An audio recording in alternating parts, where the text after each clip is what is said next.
ओम शांति। आज की मुरली की डेट है 21/10/2023, 21 अक्टूबर 2023। मीठे बच्चे सदा खुशी में तब रह सकेंगे जब पूरा निश्चय होगा कि हम भगवान वाच ही सुनते हैं, स्वयं भगवान हमें पढ़ा रहे हैं। मीठे बच्चे सदा खुशी में तब रह सकेंगे जब पूरा निश्चय होगा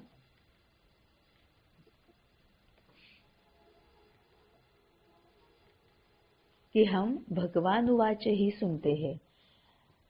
मतलब बाबा आज फिर से सदा उमंग उत्साह में रहने की, खुशी में रहने की, उल्लास में रहने की बात कर रहा है कि सदा खुशी में तब रहेंगे जब पूरा निश्चय होगा कि भगवान वाच ही हम सुनते हैं। क्योंकि अब बाबा ने हमें पूरा ज्ञान दे दिया।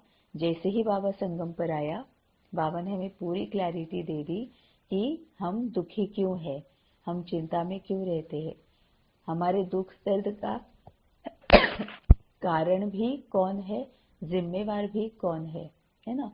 हमारी उतरती कला क्यों हो गई, हम इतने दुख दर्द में डे बाय डे, है ना, हर क्षण हम दुख दर्द में क्यों नीचे नीचे नीचे उतरते आए, क्यों दुख दर्द में जाते गए। ये बाबा ने हमें क्लियर बताया। और तभी बाबा कहता है कि जब बाबा आ गया तो हमें सही ज्ञान पता चला। जब बाबा आया तभी हमें सही डायरेक्शन बाबा ने बता दी। सही ज्ञान को लेते हुए हम सही डायरेक्शन में हमने चलना शुरू कर दिया। और फिर हमें यह रियलाइजेशन होता है कि अब हम सुख की तरफ बढ़ते जा रहे हैं, है ना। एक्सपीरियंस होता है क्योंकि बाबा आता है तो इमीडिएटली हमें महसूसता होती है कि शांति मतलब क्या है, शांति का सही मतलब क्या है, सुख का सही मतलब क्या है, पवित्रता का सही मतलब क्या है ना। जो हम जिसको ढूंढ रहे थे, जिस शांति को, सुख को पाने के लिए हम दर दर भटक रहे थे। क्योंकि भक्ति में भी जब हम थे, या फिर जब तक हम बाबा के पास नहीं आए थे, सही ज्ञान हमें नहीं था, तब भी हम जो कुछ भी कर रहे थे वो हम शांति के लिए ही कर रहे थे, सुख के लिए ही कर रहे थे। अभी भी जिन्होंने बाबा को नहीं पहचाना है, जिनको बाबा मनुष्य कहता है, जिन्होंने बाबा को नहीं पहचाना है, वो हर एक आत्मा सुख के लिए, शांति के लिए, आनंद के लिए ही कर रही है जो भी कुछ वो कर रही है। चाहे पैसा कमा रही है, चाहे नाम के पीछे है, मान के पीछे है, शान के पीछे है ना। किसी को कुछ दे रही है, किसी से कुछ मांग रही है ना, किसी को कुछ बता रही है, किसी से कुछ पूछ रही है। जो कुछ भी हर एक आत्मा कर रही है वो सुख शांति पाने के लिए ही कर रही है ना। लेकिन वो, उसको ये पता नहीं है, सही ज्ञान न होने की वजह से उसको ये पता नहीं है कि जिस रास्ते पर हम चल रहे हैं सुख शांति को ढूंढने के लिए, वो रास्ता ही गलत है। और जब बाबा आता है, बाबा के पास हम आते हैं, बाबा को हम पहचानते हैं, तब हमें पता चलता है कि सुख शांति मतलब क्या और सुख शांति को पाने का रास्ता क्या है। यह हमें तब समझ में आता है ना। और फिर ये तब समझ में आता है कि ये सिवाय भगवान के और कोई भी हमें बता नहीं सकता। कोई भी देहधारी, कोई भी हो, जिनको अभी तक हमने पूजा है ना, मनुष्य, प्राणी, पशु, पंछी, प्राणी, कीड़े मकोड़े, है ना, या फिर पेड़ पौधे, पत्थर, ठिक्कर, आज तक हमने किसी को नहीं छोड़ा है कि हमने पूजा उसको पूजा नहीं है। सबको हम पूछते आए हैं, है ना। लेकिन अब जाके पता चला है कि इन सब में से सिवाय भगवान के कोई भी ऐसा नहीं है जो हमें सही ज्ञान देता है, या हमें सही रास्ता दिखाता है, या सही रास्ते पर हमें लेके जाता है, या 24/7 हम अवेयर रहे ना रहे लेकिन वो हमारे साथ रहता है। यह हमें आज तक किसी ने भी नहीं बताया। सिर्फ वो एक भगवान ही है जिसको पाने के बाद हमें सुख का, शांति का सही अनुभव होता है, अनुभूति होती है ना। मतलब पता चलता है कि मैं जिसको ढूंढ रही थी वो क्या है। अदरवाइज अभी तक हमें ही पता नहीं था कि मैं क्या ढूंढ रही थी। मैं किसको ढूंढ रही थी। तभी तो ये होता है कि जब भी हम बाबा के पास आते हैं तो इतना रोते हैं, हम इतना रोते हैं। और ये हम में से हर एक का एक्सपीरियंस रहता है कि कभी ना कभी, कहीं ना कहीं, पहले पहले जब हम बाबा के पास आते हैं तो ऐसा रोते हैं, ऐसा रोते हैं कि आज तक हम वैसे कभी नहीं रोए हैं, है ना। अभी भी क्या होता है कि कई बार ऐसे होता है कि जब ये हम सोचते हैं कभी कभी कि सतयुग आएगा, सतयुग में जाएंगे, कल्प होगा, ये कल्प पूरा होगा, अब घर जाना है ना। तो इमीडिएटली फिर ये रियलाइज होता है कि अरे जैसे ही अब ये शरीर छोड़ूंगी, बस हो गया, खत्म हो गया, बाबा भी खत्म हो गया, बाबा का ज्ञान भी खत्म हो गया, है ना। कुछ भी हमारे लिए बचेगा नहीं। जैसे पिछले जन्म का कुछ भी हमें याद नहीं है, वैसे ही यहाँ पर भी हो जाएगा। हमें कुछ भी अभी जैसे हमें याद है, अभी जैसे हम रियलाइज कर सकते हैं, अभी हम जो बाबा को महसूस कर सकते हैं, अभी जो हम बाबा के साथ बात कर सकते हैं, है ना। जो मेरा बाबा सिवाय बाबा के कुछ याद नहीं रहता है ना। एक एक धुन में रहते हैं, एक नशे में रहते हैं, है ना। तो ऐसे होता है कि जिसके आगे बस हमें कुछ भी नहीं चाहिए। 2 मिनट के लिए, 1 मिनट के लिए, 10 सेकंड्स के लिए, 2 सेकंड्स के लिए, जब भी हम थक जाते हैं तो हम बस ऑटोमेटिकली बाबा के पास चले जाते हैं। या फिर ये भी हम महसूस करते हैं कि हम थके हुए हैं, हम भी महसूस नहीं करते हैं, लेकिन जब हम थक जाते हैं तो ऑटोमेटिकली बाबा हमें खींच लेता है ना। कि आजा बेटा, थक गया है तू तभी गलत तरफ जा रहा है, आजा बेटा, ऐसे करके बाबा हमें खींच लेता है। हमें कई बार ये महसूस होता है कि कहीं पर भी हम ऐसा थोड़ा सा डावाडोल होना शुरू हो जाता है, या फिर कहीं पर भी थोड़ा सा पैर यहाँ वहाँ फिसलना शुरू हो जाता है, तो इमीडिएटली खींच जैसे महसूस होती है, क्योंकि बाबा हमें खींच ही लेता है। और जब ये पता चलता है कि अरे ये बस अब ये शरीर छूटा, जो कि पता नहीं है कि कौन से सेकंड शरीर छूटने वाला है, ये पता नहीं है। जैसे ही शरीर छूटा ये सब खत्म हो जाएगा, क्योंकि ये अभी है, इसी शरीर में जब हम रह रहे हैं, इसी जन्म में इसी शरीर में है कि हम भगवान जो है उसको महसूस करते हैं, भगवान के साथ रहते हैं। पूरी दुनिया जिसको ढूंढने के लिए दर दर भटक रही है ना, वो हमारे साथ है। मतलब आज सुबह से लेकर कल सुबह उठने तक, सुबह उठाता वो है, सुलाता वो है, खिलाता वो है, पिलाता वो है, नहलाता वो है ना। ये मत कर, वो मत कर, ऐसे मत कर, वैसे कर, सब कुछ वो हमें प्यार से, शांति से, मतलब वो कहता भी है, बार बार कहता है, हर घड़ी हर घड़ी हर क्षण वो हमें कुछ ना कुछ कहते रहता है। लेकिन फिर भी हमें बोर भी नहीं होता है, इरिटेट भी नहीं हम होते हैं, हमें गुस्सा भी नहीं आता है, कुछ भी नहीं, हम बस प्यार से वो कहता है, हम करते चले जाते हैं। और ये सिवाय भगवान के कोई नहीं कर सकता है। तो ये जो खुशी होती है, ये जो आनंद होता है, अत्यानंद होता है, परमानंद होता है ना। ये खुशी तभी रह सकती है जब हम भगवान के मिलने का इम्पोर्टेंस जो है ना, उसको उसकी अनुभूति जब हमें हो जाए, उसका इम्पोर्टेंस जो है वो हम समझ सके, तभी हम उस खुशी में, उस उमंग उत्साह में, उस उल्लास में रह सकते हैं, है ना। क्योंकि तभी पता चलता है कि जो मेरे पास है वो किसी के पास नहीं है, और इतना होकर भी अहंकार नहीं रहता है। ये भी पता होता है कि बस ये बाबा तेरी ही करामात है, सिवाय तेरे कोई और कुछ नहीं कर सकता ये मेरे लिए। ये सिर्फ तू ही है, सिर्फ तू है कि ये जो मेरे लिए जो कर रहा है ना, या मेरे साथ जो हो रहा है ना, जो मुझे मिल रहा है ना, खुशी, आनंद, शांति, ये बस तू ही है ना। तो कई बार तो ऐसे भी होता है ना कि अभी भी, कि जैसे ही लगता है कि ये शरीर छूट गया तो बाबा निकल गया हाथ से ये जब अनुभव, मतलब ये जो ख्याल भी आता है, संकल्प भी आता है, तो कितना मतलब दुख भी होता है, आंखों से आंसू भी आ जाते हैं। और बाबा कई बार मुरली में ये भी कहता है कि अब ये जो तेरे आंसू है ना, या फिर जब हम बाबा के साथ बात कर रहे होते हैं, बाबा के पास जब हम बैठ जाते हैं, ऐसा जब दुख होता है, या बाबा छूट गया, छूटा ऐसे जब लगता है, तो बाबा के पास बैठते हैं, रो रहे होते हैं, है ना। तो फिर बाबा कहता है कि ये तेरा एक जो आंसू का ये है ना, ड्रॉप जो है ना, वही मोती है, और वही तेरी ज्वेलरी है ना। बाद में इसी ज्वेलरी से तू सजेगी, है ना। ये कई बार मुरली में बाबा बोलता है कि ये तेरा एक एक रोने का जो आंसू है, लेकिन ये वाला आंसू, पश्चाताप के आंसू से बाबा का कोई लेना देना नहीं है। बाबा तो कहता है कि पश्चाताप के आंसू तो रो ही मत तुम, है ना। पश्चाताप के आंसू मतलब क्या है, ये मैंने क्यों किया, हाय हाय हाय ये मेरे से गलती ऐसे कैसे होगी, हाय हाय हाय बाबा के पास इतने साल से हूँ फिर भी ये मुझसे कैसे हो गया। नहीं, बाबा कहता है ये पश्चाताप के आंसू भी मत रोना, और इस पश्चाताप में टाइम भी वेस्ट मत करना। बस तुम्हें रियलाइज हो गया ना कि मुझसे गलती हो गई, बाबा के साथ रहकर भी मैंने गलती की है, सिर्फ इतना ख्याल रखना कि फिर से गलती रिपीट नहीं करेगी, इतना भी सिर्फ ख्याल रखना, है ना। लेकिन पश्चाताप के आंसू में भी बाबा का कोई इंटरेस्ट नहीं है। लेकिन ये जो है ना प्यार, खुशी, आनंद, उमंग, उत्साह, उल्लास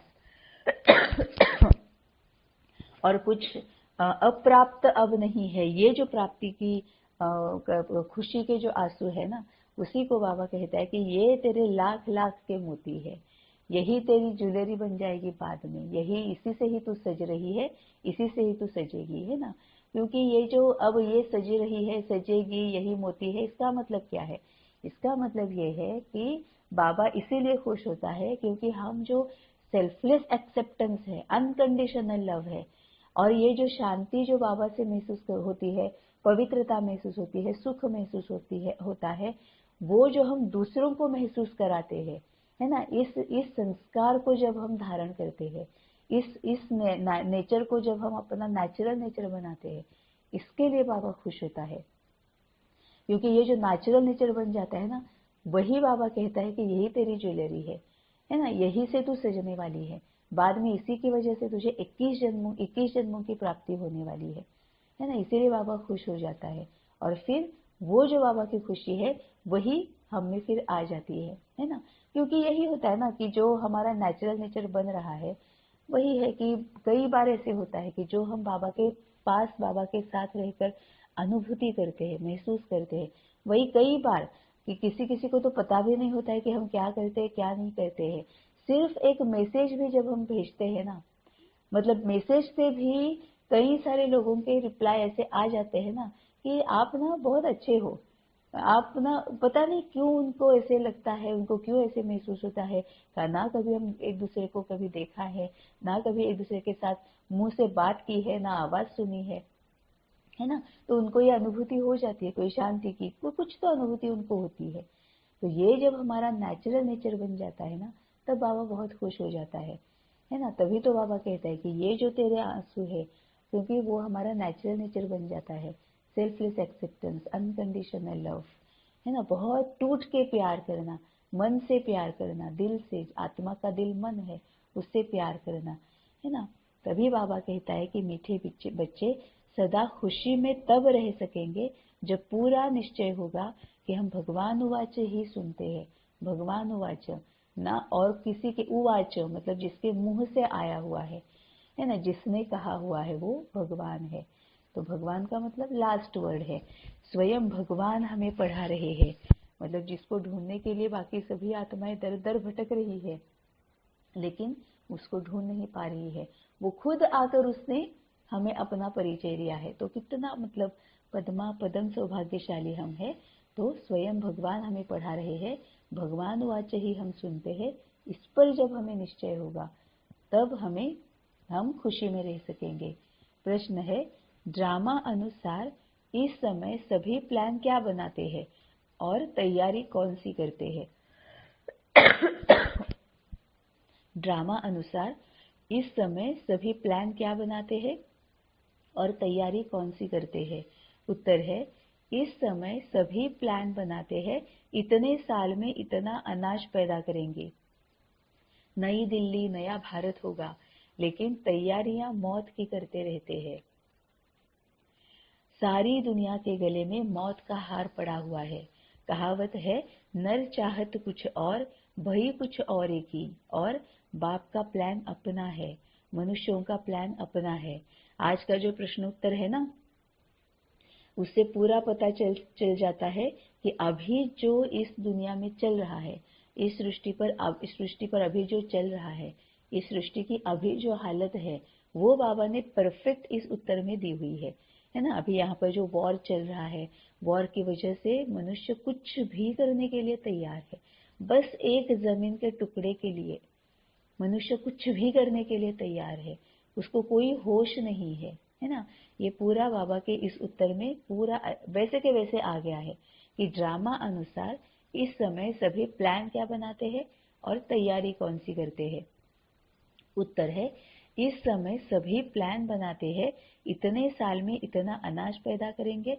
अब इसका ही मतलब क्या है, सभी के सभी स्थूल के बारे में सोच रहे हैं, पूरे देह भान में है ना, और पूरे अपने कमियां, कमजोरियां, विकार, अवगुण कह सकते हैं, या पूरी की पूरी जो विनाशी चीजें है ना, जिसमें अविनाश का लवलेश मात्र नहीं है, उस विनाशी चीजों के बारे में ही सोच रहे हैं, है ना।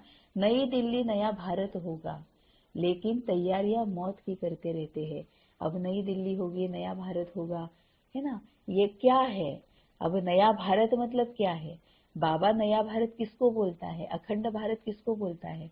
बाबा के लिए कोई ये यूएस है, ये जर्मनी है, ये पाकिस्तान है, ये चीन है, बाबा के लिए कुछ भी नहीं है। बाबा के लिए पूरी जमीन जहां जहां जहां जहां एक दूसरे को मिलती है, वो पूरा का पूरा भारत है। पूरी की पूरी सृष्टि बाबा के लिए भारत है ना। तो अभी भी क्या हो रहा है कि हम नई दुनिया बसाएंगे। हम जो बाबा बोलता है नई दुनिया बसाएंगे, हम जो नई दुनिया बसा रहे हैं, बाबा हमें निमित्त बनाकर जो नई दुनिया बसा रहा है वो अलग है। लेकिन जिन्होंने अभी बाबा को पहचाना नहीं है, या फिर पूरी सृष्टि में भी हर एक आत्मा का क्या चल रहा है, वो भी नई दुनिया ही तो बसा रहे हैं ना। हर कोई अपने धर्म की दुनिया बसाना चाहता है स्थूल में, है ना। मुसलमान चाहते हैं कि बस सभी तरफ मुसलमान ही हो, मुसलमान धर्म ही आ जाए। क्रिश्चियन चाहते हैं कि सभी तरफ क्रिश्चियन धर्म ही आ जाए, है ना। हर एक धर्म का, है ना। ये जो हिंदू धर्म जो कहा जा रहा है, हिंदू चाहता है कि पूरी दुनिया में हिंदू धर्म ही हो, है ना। ये कोई भी नहीं जानता है कि देवी देवता धर्म क्या है। हर कोई अपनी जो दुनिया है वही बसाना चाहता है, हर कोई अपनी सीमा सभी तरफ बढ़ाना चाहता है, हर कोई दूसरे का जो जमीन का टुकड़ा है वो अपने देश में ऐड करना चाहता है ना। तो ये भी सभी दुनिया बसाने के ही पीछे है। तो बाबा उसी को बोलता है कि नई दिल्ली नया भारत होगा, ये बाबा ने अपने अनुसार, क्योंकि बाबा को ये भारत, बाकी का सब कुछ बाबा आत्मा के लिए जब बोलता है तो बाबा पूरा मतलब आत्मा के बारे में बोल रहा है, तो बाबा भारत खंड के बारे में ही बोलेगा, अखंड भारत में ही, भारत के बारे में ही बोलेगा, है ना। तो अभी तो सभी चाहते हैं कि ये नया भारत हो, नई दिल्ली हो, लेकिन तैयारियां मौत की करते रहते हैं। मतलब खुद भी तिल तिल मरते रहते हैं, औरों को भी तिल तिल मारते रहते हैं, है ना। अभी जो वॉर चल रहा है वहां पर भी क्या है, सभी कमियों को, कमजोरियों को, अवगुणों को, विकारों को ही यूज कर रहे हैं, और औरों के विकारों को ही ट्रिगर करा रहे हैं। खुद भी विकर्म में जा रहे हैं, औरों से भी विकर्म करा रहे हैं। खुद भी निमित्त बन रहे हैं औरों के दुख के लिए, और खुद भी दुखी हो रहे हैं, है ना। तो तैयारियां पूरी मौत की करते रहते हैं। सारी दुनिया के गले में मौत का हार पड़ा हुआ है। मतलब ये बाबा की मौत का मीनिंग है कि तिल तिल मर रहे हैं, है ना। हम भी जब इतने दूर है, हम अभी तो हमारे आसपास वॉर एज सच नहीं हो रहा है, लेकिन फिर भी जो कुछ भी इंटरनेट से, टेलीविजन से, एडवांस टेक्नोलॉजी की वजह से जो भी देखते, पढ़ते, सुनते हैं, कहीं ना कहीं हमें भी एक अशांति होती है, एक असंतुष्टता होती है, हम असमाधानी हो जाते हैं, चिंता में जाते हैं, डर भी लगता है ना। तो क्या है, तिल तिल मर ही तो रहे हैं ना। तभी बाबा बोलता है कि तैयारियां मौत की ही करते रहते हैं, जबकि नई दिल्ली नया भारत बनाना चाहते हैं। सारी दुनिया के गले में मौत का हार पड़ा हुआ है। कहावत है, नर चाहत कुछ और, भई कुछ और की। अब यहाँ पर बाबा कहता है कि बाबा का प्लान क्या है। ये सभी मनुष्य जो कर रहे हैं, वो मनुष्य ये सोच रहे हैं कि हम कुछ प्लान बना रहे हैं, हमारे प्लान के अनुसार हम चल रहे हैं। लेकिन बाबा बोलता है कि ये जो ड्रामा है ना, वो ड्रामा अनुसार, बाबा के अनुसार, समय के अनुसार, कुदरत के अनुसार उनका अपना अपना प्लान चल रहा है। हर एक को संकल्प भी वैसे ही आ रहे हैं, जो जो ये चारों अपना प्लान जो इम्प्लीमेंट करना चाह रहे हैं, है ना। तो कहावत है, नर चाहत कुछ और, भई कुछ और की। और बाप का अपना प्लान है, मनुष्य का अपना प्लान है। बाबा कई बार ये मुरली में पूरा क्लियर करता है कि ये जो सब तरफ विनाश चलना शुरू हो जाएगा। वॉर जब जो चल रहे हैं, एक दूसरे को मार रहे हैं, मौत की मतलब खून की नदियां बहेंगी, मौत सबकी हो जाएगी। ये किस लिए हो रहा है? क्योंकि आखिर में ये सब नष्ट तो होना ही है ना, ये सब खत्म होना ही होना है। तब तक तुम अपनी नई सृष्टि कैसे यहाँ पर रच सकोगे, है ना? तुम कैसे सतयुग में आओगे? नई दुनिया कैसे बनेगी, है ना? ये पुरानी दुनिया हो चुकी है, तो नई दुनिया कैसे बनेगी? इसीलिए जो कुछ भी ये चल रहा है वो ड्रामा के अनुसार बिल्कुल सही चल रहा है। अब ये सिर्फ वॉर के लिए ही नहीं लेना है, आत्मा तक के लिए लेना है। अपने आप से शुरू करना है कि मेरे अंदर की भी पुरानी दुनिया खत्म हो रही है। क्यों? अच्छे के लिए। जब पुरानी दुनिया खत्म हो जाएगी तभी नई दुनिया शुरू हो जाएगी। अब मेरी फैमिली है, वहां पर भी मेरी पुरानी दुनिया खत्म हो रही है।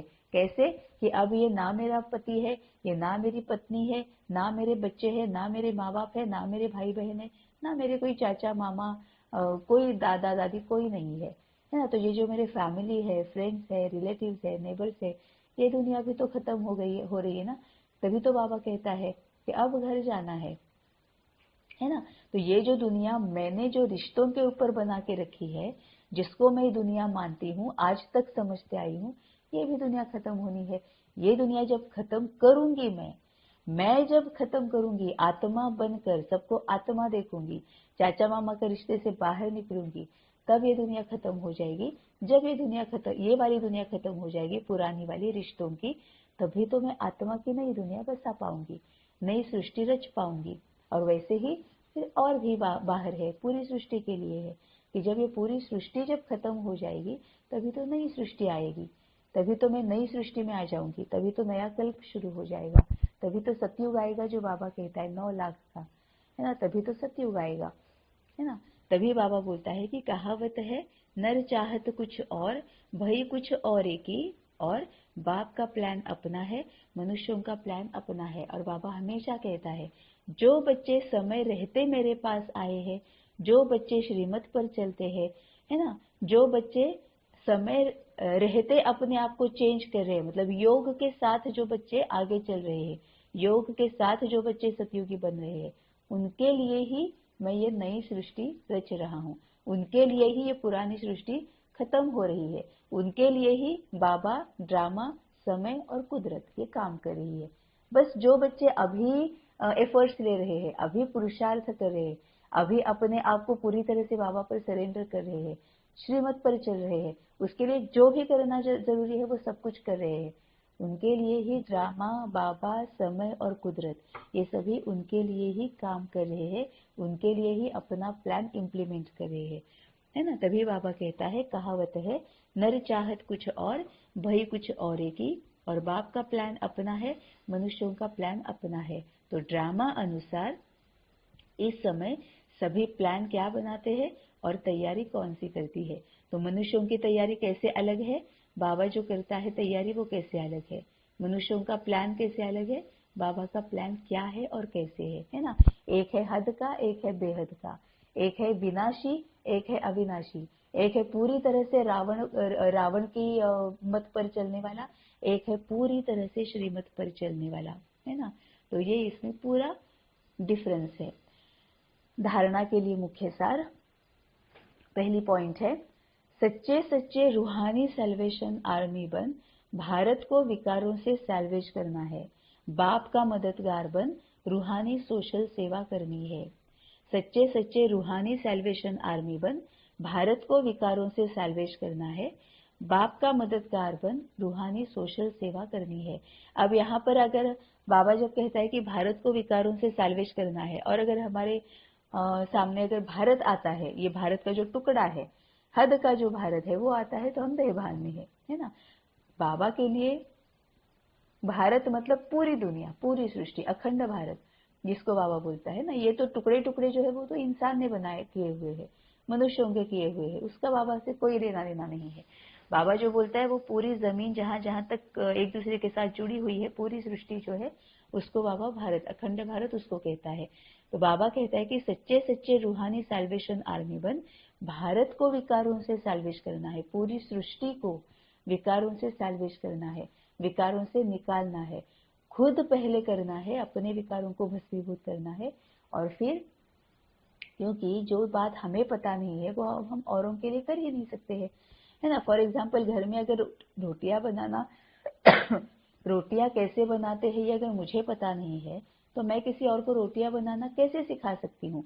और फिर भी अगर मैं हिम्मत करके सिखा भी रही हूँ तो क्या मैं सही कर रही हूँ, है ना। क्या मैं उसको सही रास्ते से लेके जा रही हूँ? नहीं। वो अगर मुझे पता नहीं रोटियां कैसे बनाई है, मैंने खुद कभी बनाई नहीं है, फिर भी पता नहीं कहाँ से कॉन्फिडेंस आ जाता है, कौन सा कॉन्फिडेंस, कौन से टाइप का कॉन्फिडेंस है, औरों को मैं बता ही रहती हूँ कि ऐसे ऐसे करना है, ऐसे ऐसे करना है। तो मैं क्या क्रिएट कर रही हूँ और दूसरों को किस रास्ते से भेज रही हूँ। वो जब वो उसको सुन के वो जब खुद रोटियां बना के औरों को खिलाएंगे, क्या खिलाएंगे वो, है ना। तो कौन सी कर्म की कौन सी वंशावली को मैं क्रिएट कर रही हूँ। वैसे ही यहाँ पर भी है ना, कि ये जो रूहानी सैल्वेशन आर्मी बन भारत को विकारों से सैल्वेज करना है। जब मैं ही अगर विकार मतलब क्या है, गुण मतलब क्या है, इनको नहीं जानती हूँ, उस एक अनुभवी मूर्त नहीं बनी हूँ, तब तक मैं औरों को क्या बताऊंगी। तो बाबा जब भी कहता है तो बैलेंस रखकर, तो बाबा हमेशा कहता है तो सच्चे सच्चे रूहानी सैल्वेशन आर्मी पहले बनना है और फिर भारत को विकारों से सैल्वेज करना है। बनना और बनाना, सीखना और सिखाना, है ना, धारण करना और कराना, हमेशा बाबा ऐसे ही बोलता है। बाप का मददगार बन रूहानी सोशल सेवा करनी है। पहले मददगार बनना है, जानना है, पहचानना है, अनुभव लेना है, अनुभवी मूर्त बनना है और फिर रूहानी सोशल सेवा करनी है। और वो भी रूहानी, है ना। आत्मा स्थिति, मैं आत्मा हूँ, परम आत्मा के साथ जुड़कर बाकी सभी आत्माओं की सेवा कर रही हूँ, है ना। तो बाप का मददगार बन रूहानी सोशल सेवा करनी है। दूसरी पॉइंट है, एक बाप से ही सत्य बातें सुननी है। Hear no evil, see no evil. इन आंखों से पिछाड़ी की सीन देखने के लिए योग युक्त बनना है। एक बाप से ही सत्य बातें सुननी है। जैसे ऊपर बाबा ने कहा कि भगवान वाच, है ना, उसको ही जानना है, उसको ही मानना है, उसको ही समझना है। तो एक बाप से ही सत्य बातें सुननी है, मतलब बाबा के साथ ही बात करनी है। अब यहाँ पर बाबा क्लियरली कहता है कि अगर तुम किसी और की बात सुनोगे तो ये जो सुना रहा है उसकी गलती नहीं है। तुम्हें मैं बार बार बताता हूँ कि सिर्फ मुझे सुनो, सिर्फ मुझे सुनो, मुझे पूछो, मुझे बताओ, है ना, मेरे साथ शेयर करो, है ना, जो मैं कहता हूँ वही सुनो। अगर मेरे साथ इस तरह से बात नहीं कर सकते हैं तो मुरली मुरली पढ़ो, मुरली से तुम्हें तुम्हारे क्वेश्चंस के आंसर्स मिल जाएंगे, डाउट्स तुम्हारे क्लियर होते जाएंगे, है ना। ये बाबा कहते रहता है।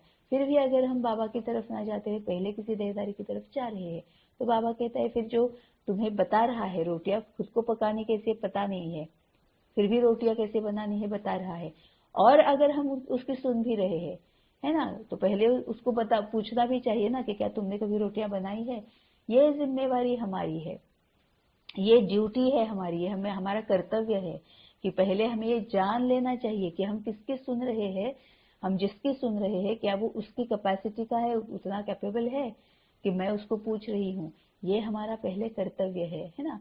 हम अगर अपना कर्तव्य नहीं कर रहे, हम ब्लाइंडली फॉलो कर रहे हैं, ब्लाइंड फेथ रखकर हम चल रहे हैं, तो बताने वाले की गलती नहीं है, फिर वो हमारी गलती है। तो एक बाप से ही सत्य बातें सुननी है।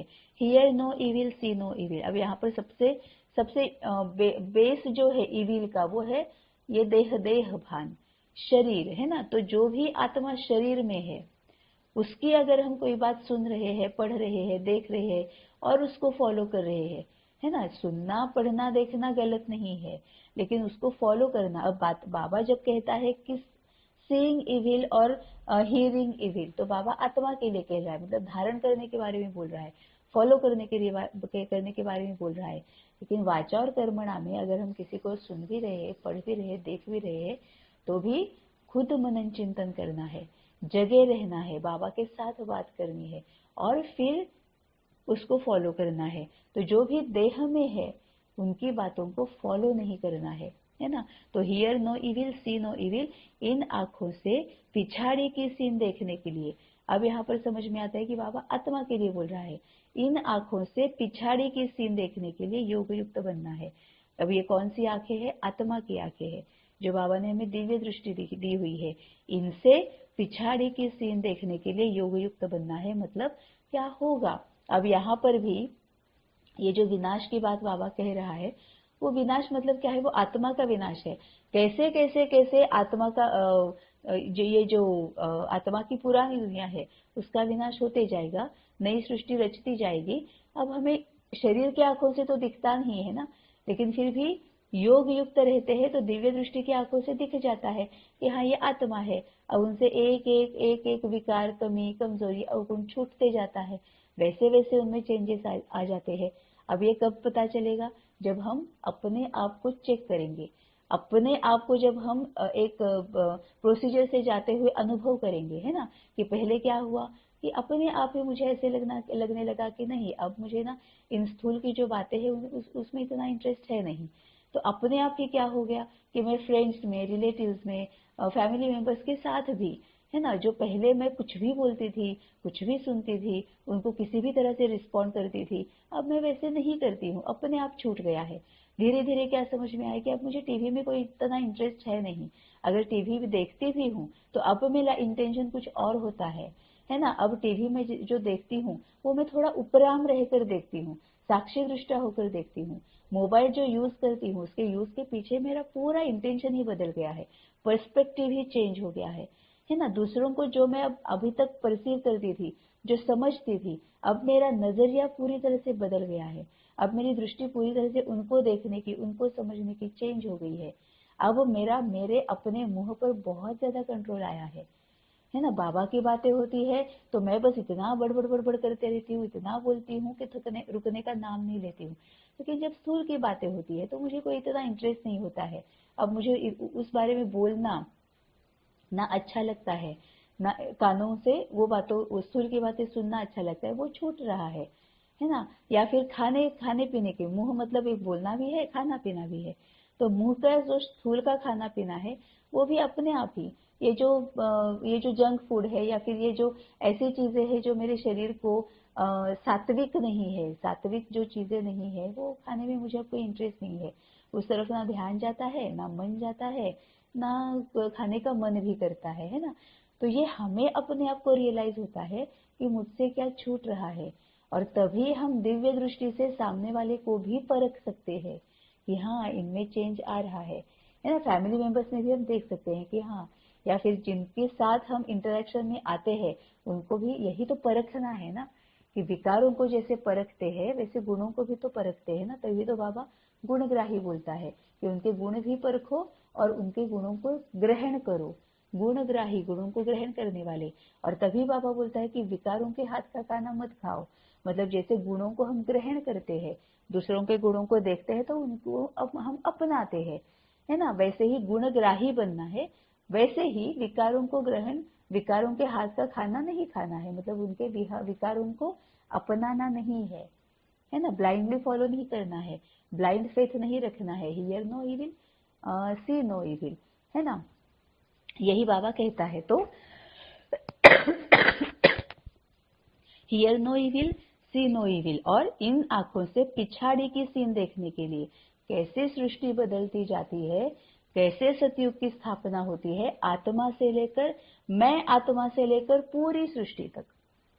ये अगर सीन तुम्हें देखना है तो उसके लिए तुम्हें योग युक्त बनना है। अब इसमें बाबा ने और एक हिडन मैसेज क्या दिया है कि जब तुम इस तरह से योग युक्त बनोगे, इस तरह से तुम ये सृष्टि को चेंज होते हुए देखोगे, कैसे कलयुग से, संगम युग से सतयुग तक सृष्टि जाती है।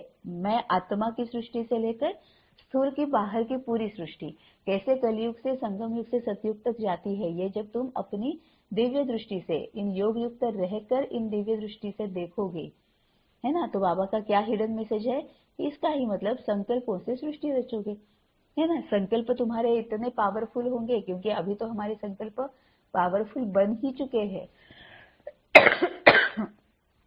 ये हम सभी एक्सपीरियंस करते हैं। तभी बाबा बोलता है कि संकल्पों से फिर सृष्टि रची जाती है। श्रेष्ठ से श्रेष्ठ संकल्प, इसको ही तो बाबा कहता है ना। तो दिव्य दृष्टि को यूज करोगे और इस तरह से देखोगे तो श्रेष्ठ संकल्प कर रहे हो, श्रेष्ठ अपनी बुद्धि का ताला खोलकर दिव्य दृष्टि से सब कुछ दिव्य देख रहे हो, तो वही दुनिया तुम्हारे लिए भी बन जाएगी, है ना। तो इन आंखों से पिछाड़ी की सीन देखने के लिए योग युक्त बनना है, बाबा के साथ कनेक्टेड रहना है, मन मना भाव। जो बाबा हर मुरली में वो वही कहता है, उसके ही इर्द गिर्द बाबा फिर बाकी सब युक्तियां विधियां बताते रहता है कि बस मेरे साथ रहो, उसके लिए ये तुम्हें करना है। कभी ये बोलता है, कभी वो बोलता है, कभी ये बोलता है। कितनी सारी युक्तियां और कितने सारे रास्ते हमें दिखाता है कि ये करोगे तो मेरे साथ रहोगे, वो करोगे तो मेरे साथ रहोगे, है ना। तो अल्टीमेटली मन मना भव वरदान है। अपसेट होने के बजाय हिसाब किताब को खुशी खुशी से चुकतू करने वाले निश्चिंत आत्मा भव। अपसेट होने के बजाय हिसाब किताब को खुशी खुशी से चुकतू करने वाले निश्चिंत आत्मा भव। यदि कभी कोई बात कहता है तो उसमें फौरन अपसेट नहीं हो जाओ। पहले स्पष्ट करो या वेरीफाई कराओ कि किस भाव से कहा है। अगर आपकी गलती नहीं है तो निश्चिंत हो जाओ। यह बात स्मृति में रहे कि ब्राह्मण आत्माओं द्वारा यहाँ ही सब हिसाब किताब चुकतू होने हैं। धर्मराजपुरी से बचने के लिए ब्राह्मण कहाँ न कहाँ निमित्त बन जाते हैं, इसीलिए घबराओ नहीं। खुशी खुशी से चुकतू करो, इसमें तरक्की ही होनी है, इसमें उन्नति ही होनी है। बहुत ब्यूटीफुल है। डे टू डे लाइफ में रोज की इसमें हर क्षण हमें क्या किस अवेयरनेस में रहना है, ये बाबा ने अभी बताया है कि अपसेट होने के बजाय हिसाब किताब को खुशी खुशी से चुकतू करने वाले निश्चिंत आत्मा भव। यदि कभी कोई बात कहता है तो उसमें फौरन अपसेट नहीं हो जाओ।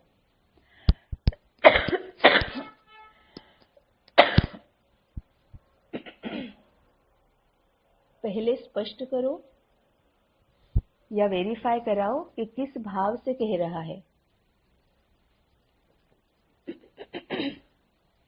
अगर आपकी गलती नहीं है तो निश्चिंत हो जाओ।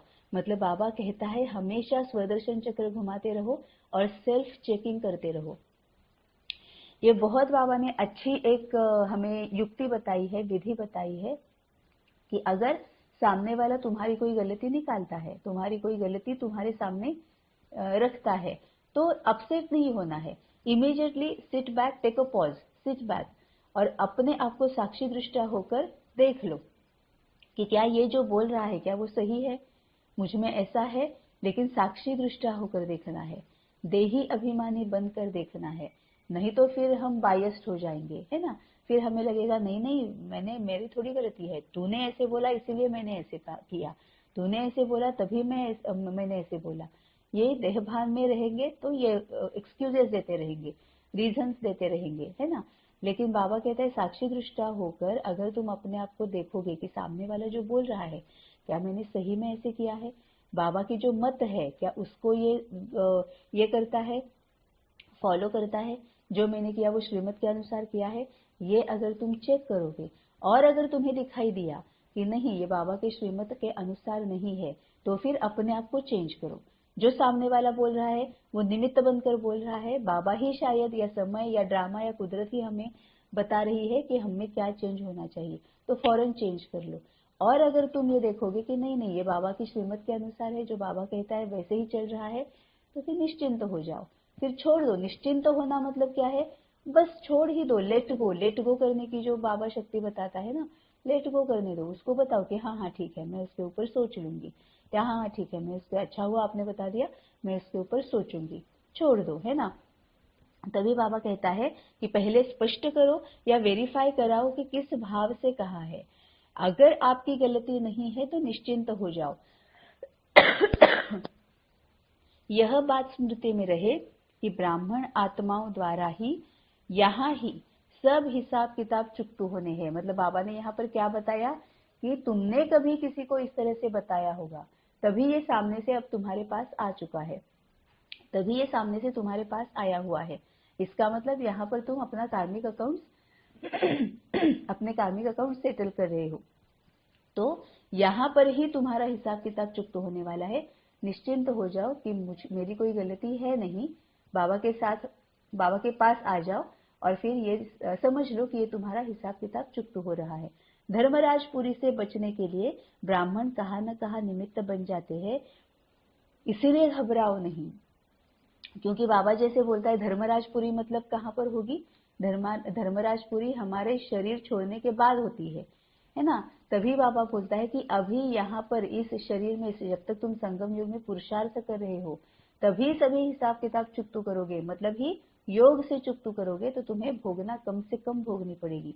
धर्मराजपुरी तक जाओगे, मतलब जब देह छोड़ दोगे उसके बाद भी अगर तुम्हें हिसाब किताब तुम्हारे बच गए तो बहुत सारी भोगनाएं भोगनी पड़ेंगी, है ना। क्योंकि यहाँ शरीर है, शरीर में रहने की वजह से बाबा को महसूस कर रहे हैं, शरीर में होने की वजह से ज्ञान को समझ पा रहे हैं। एक बार शरीर छूट गया तो बाबा को कहाँ से समझने वाले हैं हम, बाबा का ज्ञान कहाँ से लेने वाले हैं, बाबा के साथ कहाँ से रहने वाले हैं, सब कुछ छूट जाएगा। शरीर में है तभी तो बाबा के साथ बात कर सकते हैं, बाबा को पूछकर हर कदम उठा सकते हैं, है ना। तभी बाबा कहता है कि अभी यहाँ पर कोई भी तुम्हारे सामने आके कुछ भी करे, है ना, तो भी उसको समझ लो, उसका इंटेंशन समझ लो, उसकी बात को मानकर एकदम अपसेट मत हो जाओ, साक्षी दृष्टा हो जाओ, उपराम हो जाओ, देख लो और अपने हिसाब किताब चुकतू कर लो।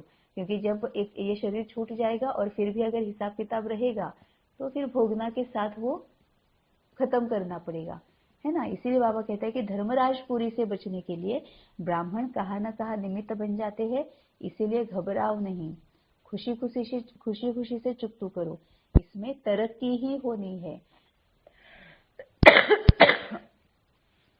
जो बाबा बोलता है ना कि ड्रामा कल्याणकारी ही है, तो इसमें कोई भी गलत नहीं है, तो इसमें उन्नति ही होने वाली है। उन्नति क्यों हो रही है? क्योंकि हम अपने कार्मिक अकाउंट सेटल करें। एक एक कार्मिक अकाउंट भी सेटल हो जाता है ना, एक एक कार्मिक अकाउंट मतलब एक एक आत्मा के साथ का कार्मिक अकाउंट। जैसे जैसे एक आत्मा के साथ का भी कार्मिक अकाउंट सेटल हो जाता है, हम इतने आगे जाते हैं, इतना पुश मिल जाता है, इतना हम एकदम से छलांग मारते हैं। क्योंकि एक आत्मा के साथ का भी कड़ा कार्मिक अकाउंट अगर खत्म हो गया, दिमाग से वो टॉपिक ही क्लोज हो गया, ना उनकी याद आती है, ना वो हमारे लिए मतलब जी रहे हैं, जी नहीं रहे हैं, वो इस सृष्टि पर है नहीं रहे हैं, दिमाग से सब कुछ चला जाता है। लेकिन इतना होने के बाद भी उनकी तरफ हमारा प्यार बिल्कुल कम नहीं होता है ना। जब भी वो सामने आते हैं हम बहुत प्यार से उनके साथ पेश आते हैं, व्यवहार में जो आना होता है ना, बहुत प्यार से उनके साथ व्यवहार में आते हैं। लेकिन फिर भी एक पूरा मतलब बोझ इतना हल्का हो जाता है, जैसे जैसे कार्मिक अकाउंट्स खत्म होते जाते हैं ना, वैसे वैसे मतलब आत्माएं हमारी जिंदगी से मतलब जाना ही शुरू हो जाता है। बस मैं और बाबा, मैं और बाबा, मैं और बाबा, इतना ही रह जाता है। और फिर हम उस तरफ जाते हैं, एकांत की तरफ हमारा जाना शुरू हो जाता है। फिर तो ऐसे होता है कि एक का भी अंत हो जाता है, मैं भी नहीं हूँ, 24/7 बस बाबा, है ना, मैं भी नहीं हूँ, बस बाबा है ना, ये शुरू हो जाता है। तो इसमें तरक्की ही होनी है। स्लोगन है, बाप ही संसार है, सदा इस स्मृति में रहना, यही सहज योग है ना। मतलब अभी इसके लिए क्या करना पड़ेगा, ये जो पुरानी दुनिया है ना, उसमें से जो मन बुद्धि है ना, वो निकालनी पड़ेगी, है ना। ये ऐसे कर रहा है, वो ऐसे क्यों कर रहा है, ये मेरी बात मान क्यों नहीं रहा है, पता नहीं कब मानेगा, अब इसके भविष्य में क्या होगा, अब इसका भविष्य कैसे सुधरेगा, अब इसको अपने भविष्य के बारे में चिंता क्यों नहीं होती है। ये सब में जो मन बुद्धि लगी हुई है ना, या फिर मुझे ये चाहिए वो चाहिए, सब कुछ छोड़ देना है। और पता है कई बार तो ऐसे होता है कि लिटरली ऐसे होता है कि जो भी हमने आज तक कमाया हुआ है, कहीं ना कहीं पर अगर हमने वो गलत रास्ते से कमाया हुआ है तो वो सब कुछ चला ही जाना है ना। एक दिन कभी ना कभी एक क्षण ऐसे आने ही आने वाला है कि अगर हमने गलत रास्ते से कुछ भी कमाया हुआ है स्थूल का, वो चला ही जाना है। और फिर हमारे पास कुछ नहीं बचने वाला है ना, कुछ भी नहीं रहेगा। सामने ऐसे भी हो जाए कि हाय हाय अब मुझे आगे करना क्या है, अब मैं सरवाइव कैसे करने वाली हूँ। लेकिन बाबा कहता है तब भी अगर बाप ही संसार है, बाबा ही अगर मेरा माता पिता है, वही मेरा पालनहार है, वही मेरा भाग्य विधाता है, तो जैसे स्थूल में होता है ना कि कभी बाप की नौकरी चली भी जाती है, बाप का जो भी कमाने का जरिया है वो बंद भी हो जाता है, बच्चों को कोई लेना देना नहीं होता है, बच्चे अपनी मस्ती में खुश रहते हैं, अपनी मस्ती में मशगूल रहते हैं, है ना, क्योंकि जिम्मेवारी बाप की है, वही हमें करना है स्थूल में भी। कि अगर कुछ खत्म भी हो गया है, सब कुछ अगर खत्म हो गया है, वो खत्म क्यों हुआ? क्योंकि वो गलत रास्ते से आया था, इसीलिए खत्म हो गया। अच्छी बात है, हमने हिसाब किताब चुकतू कर दिया है ना, तो अच्छी बात है, तरक्की हो रही है। क्यों? क्योंकि जब जब से बाबा के पास आए हैं तब से हमने सही रास्ते पर चलना शुरू किया है। जब से बाबा के पास आए हैं तब से जो हमारी कमाई है ना, वो सही रास्ते से हमने कमाई हुई, वो कमाई है। सही रास्तों पर चलकर वो कमाई हुई है, वो अविनाशी है, वो कहीं नहीं जाएगी, है ना। इसीलिए बाबा बोलता है कि बाबा ही मेरा संसार है। स्थूल में भी अगर कभी ऐसे लगता है कि कुछ भी नहीं बचा है, बाबा के पास रहना है, बाबा देख लेगा।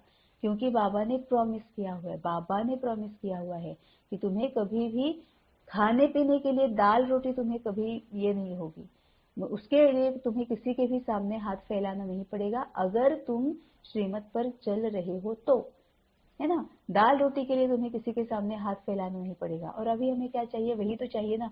अभी यहाँ पर ये वॉर हो रहा है, क्या है ना, सब कुछ चला ही तो जा रहा है ना। अब तो कम से कम हमारी आंखें खुलनी चाहिए कि अब ये जो मैं इसके पीछे उसके पीछे ये चाहिए वो चाहिए, इसके पीछे लोभ में, लालसा में, लालच में भाग रही थी, है ना, उसका कोई फायदा नहीं है। बस एक बम गिर गया, खत्म, सब कुछ खत्म हो गया। और जरूरी नहीं हो मेरे ऊपर ही गिर जाए, किसी भी ऐसे के ऊपर जहां पर मेरे कोई अपने हैं, वहां पर भी अगर गिर गया, पूरी दुनिया हमारी खत्म हो गई। क्या करेंगे वो सब स्थूल का लेकर, है ना। तो अब तो आंखें खुलनी ही चाहिए ना। तभी बाबा बोलता है कि दिव्य दृष्टि से, ऊपर बाबा ने जो कहा कि अगर दिव्य दृष्टि से अगर देखोगे तो सब कुछ पता चल जाएगा कि ये दुनिया में क्या हो रहा है, दुनिया कहाँ जा रही है और कैसे वो चेंज हो रही है ना। और कैसे हमें अपने आप की अपनी दुनिया चेंज करनी है। तो बाप ही संसार है। सदा इस स्मृति में हर एक वर्ड जो है ना, उसके ऊपर मनन चिंतन करके हर एक वर्ड धारण करने जैसा है। सदा, हमेशा के लिए, निरंतर, एक एक मोमेंट के लिए भी बाबा से डिस्कनेक्ट नहीं होना है। इस स्मृति में, स्मृति मतलब हमेशा वो बुद्धि में रहना चाहिए। बुद्धि के सामने हमेशा मैं और बाबा, मैं और बाबा, मैं और बाबा, है ना, यही होना चाहिए। तभी मन उसके ऊपर संकल्प करते रहेगा, है ना। जो बुद्धि सामने जो दिखाएगी उसके ऊपर ही मन सोचते रहता है ना। तो सदा इस स्मृति में रहना, यही सहज योग है। मतलब जैसे बाबा ने कहा है कि जो भी सामने आता है गो विद द फ्लो। दो बातें बाबा बहुत इंपॉर्टेंट बताता है ना। बाबा हमेशा कहता है ना कि तुम प्रेजेंट में रहो। पास्ट के बारे में भी बहुत ज्यादा सोचो मत। पास्ट में तुमने क्या लेसन लिया है उसको याद रखो, है ना। जो बाबा कहता है कि पश्चाताप के आंसू मत रोना। पास्ट में जो भी कुछ हो गया उसके बारे में रोते मत रहो, हाय हाय मत करते रहो, मैंने ऐसा क्यों किया, कैसे किया, इसके बारे में सोचो मत। ये सिर्फ सोचो कि गलती वो रिपीट नहीं करनी है ना। तो go with the flow, present में रहो, ये जो बाबा कहता है इसका मतलब यह है कि बाबा दो बातें बता रहा है। प्रेजेंट में रहना है मतलब एक बात यह है कि गो विद द फ्लो, है ना, कि जो भी सामने आ रहा है उसको एक्सेप्ट करो। गलती भी हो गई है, एक्सेप्ट करो, और ये सोचो कि फिर से गलती नहीं होगी। और दूसरी बात क्या होती है? एक तो है गो विद द फ्लो, और दूसरी बात ये है कि हमें सिर्फ गुणों को, शक्तियों को यूज करते रहना है, लव एंड लॉ। एक है गो विद द फ्लो, दूसरा है लव एंड लॉ। जो भी सामने आ रहा है उसको एक्सेप्ट करो, ऐसे समझो कि हमारे कार्मिक अकाउंट्स चुकते हो रहे हैं। और दूसरा लव एंड लॉ, इसका मतलब लव भी होना चाहिए, साथ साथ लॉ भी जरूरी है ना। अपने मतलब ही अपने आप को चेंज करो। बहुत ज्यादा किसी को अगर हाँ जी हाँ जी हाँ जी हाँ जी प्यार से पुचकार रहे हो, है ना, उसका बहुत ज्यादा अगर उसका लाड़ प्यार कर रहे हो, इतना कि उसके विकार डेवलप हो रहे, उसके विकार बढ़ रहे, वो भी गलत है। वहां पर भी चेंज हो जाओ कि नहीं, अब मुझे यहाँ पर लॉ यूज करना है, डिसिप्लिन में रहना है।